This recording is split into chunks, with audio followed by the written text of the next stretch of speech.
Salut à tous et bienvenue sur nos TV, c'est carton rouge numéro 5 et on va refaire ensemble le débrief du match Saint-Étienne-Caen comptant pour la 6e journée du championnat de France.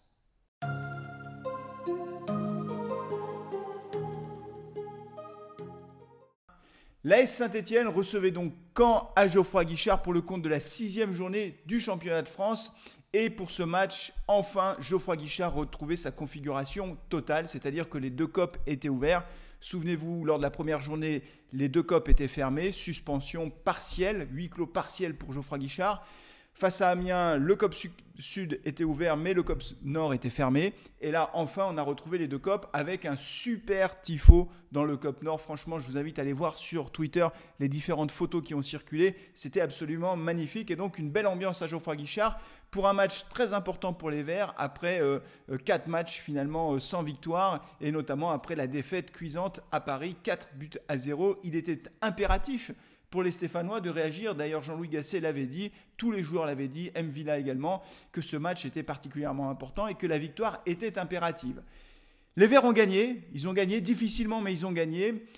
Si on refait le film du match, on a eu une première mi-temps assez difficile en réalité, où des Stéphanois ont eu du mal à se créer des occasions franches. Il y en a eu très peu. Et à la 31e minute, c'est même Caen qui ouvre le score grâce à une frappe de 20 mètres de Farge qui finalement a beaucoup de chance puisque c'est Ruffier qui fait une erreur. Il faut le dire, Stéphane Ruffier s'est loupé, une faute de main sur ce coup-là. Et donc le ballon rentre au fond des filets.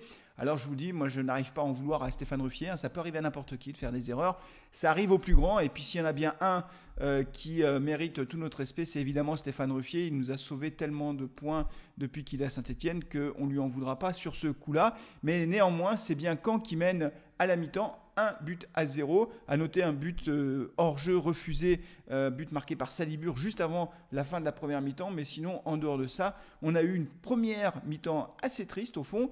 Et pour tout vous dire, on avait vraiment peur que les Stéphanois restent dans la même situation que les matchs précédents, c'est-à-dire incapables de réagir. Je l'avais dit lors du carton rouge précédent, à Paris, les Verts avaient baissé les bras. Et là, la deuxième mi-temps a été tout autre, puisque dès la 46e minute, Salibur obtient un penalty pour une faute à la limite de la surface de réparation. D'ailleurs, si vous avez vu le match, à un moment donné, l'arbitre hésite vraiment. Hein. Il consulte, il discute avec ses assistants.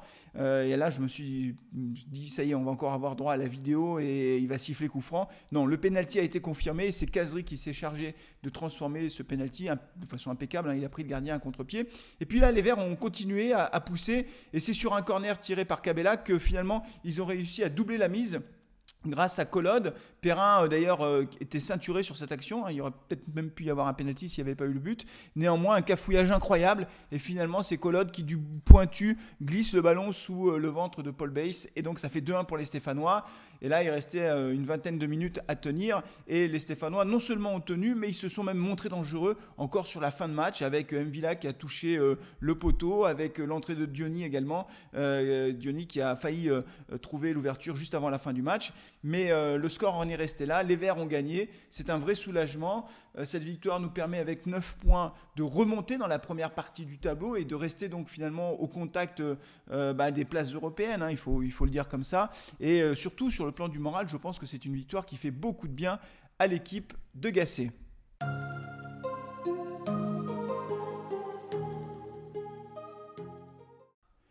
Alors, ce qui est intéressant dans ce match, au-delà du résultat qui évidemment est positif, c'est de voir que les Stéphanois ont réussi à se révolter. Ils ont réussi finalement au mental à revenir au score très vite au début de la deuxième mi-temps, hein, grâce à ce penalty obtenu par Salibur. Mais ils ont tenu le choc, c'est-à-dire qu'après ce coup du sort de la première mi-temps, ce but finalement un peu gag sur cette faute de Ruffier, ils n'ont pas baissé les bras. Souvenez-vous, à Paris, hein, je l'avais dit, hein, j'avais été très frappé de voir qu'après le deuxième but des Parisiens marqué par Cavani, on a eu le sentiment que les Verts avaient tout abandonné, tout lâché, et donc derrière, Paris a déroulé tranquillement, sans aucune révolte des Stéphanois, et ça c'est vraiment un problème parce que quand on est un joueur professionnel, on doit jouer jusqu'au bout à fond, on ne doit rien lâcher, même à 2-0, même à 3-0, il faut se battre. Et là, les Stéphanois, menés à la maison, sur un coup du score, avec finalement un peu de pression quand même sur les épaules, ils avaient de la pression sur ce match, ils nous ont réussi à tenir, ils ne se sont pas désunis dans le jeu, ils sont restés cohérents, bien en place. Et finalement, ils ont réussi au mental à égaliser, puis à marquer ce deuxième but à l'arraché. Donc ça, c'est vraiment encourageant. Et j'espère qu'ils vont garder cet état d'esprit parce que là, il y a des matchs qui vont arriver très vite. Et donc, il va falloir enchaîner les résultats. Mais s'ils ont ce mental, s'ils gardent cet état d'esprit, on peut penser que les Verts peuvent enchaîner les résultats et continuer à engranger des points, ce qui leur permettra au classement, encore une fois, de rester dans la première partie et peut-être même dans le premier quart du classement. En tout cas, c'est ce qu'on espère et on va suivre les prochains matchs avec attention.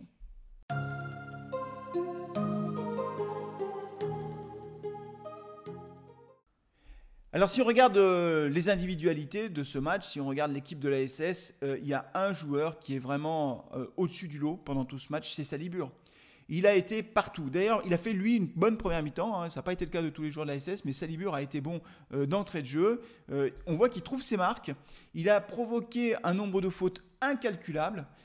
Il se bat beaucoup, on voit que c'est un véritable battant sur le terrain, il lâche rien, même quand il prend des coups, il résiste.